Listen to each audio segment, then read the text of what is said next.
সাপ্তাহিক ছুটির দিন হলেও নির্বাহী আদেশে আজ খোলা সরকারি অফিস। বগুড়ার মহিলা অধিদপ্তরের উপপরিচালকের অফিসে উপস্থিতি কেমন তা নিয়ে সেখান থেকে বিস্তারিত জানিয়েছেন উত্তরাঞ্চলীয় ব্যুরো প্রধান চপল সাহা।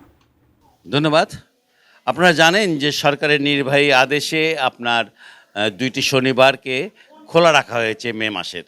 এই দুইটি শনিবারকে খোলা রাখার পিছনে একটাই কারণ যে আগামী ঈদুল আজহাকে কেন্দ্র করে মহিলা বিষয়ক অধিদপ্তর বগুড়া এখানে কিন্তু 5টা বিষয়ে কিন্তু প্রশিক্ষণ দেওয়া হয় এবং এই প্রশিক্ষণের আমি দেখতে পেলাম যে সেলাই প্রশিক্ষণ চলছে, রান্নার প্রশিক্ষণ চলছে, পার্লারের প্রশিক্ষণ চলছে।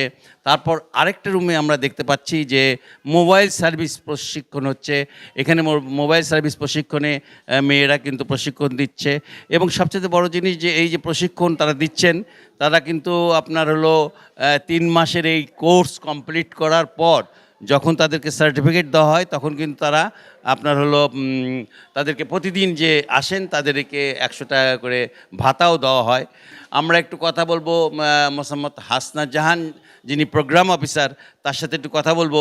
উপস্থিতিটা কেমন? উপস্থিতি আলহামদুলিল্লাহ ভালো। আমরা মানে সরকারের আদেশটা ফলো করতেছি এবং কাজ করতেছি।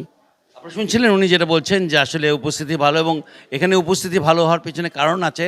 এখানে যে প্রশিক্ষণটা দেওয়া হচ্ছে সে প্রশিক্ষণ নিয়ে কিন্তু অনেকেই কিন্তু প্রতিষ্ঠিত হচ্ছেন এবং তারা কিন্তু তাদের কর্মজীবনে গিয়ে সেটার প্রতিফলন ঘটাচ্ছেন। বগুড়া থেকে এই ছিল আমার কাছে সর্বশেষ সংবাদ।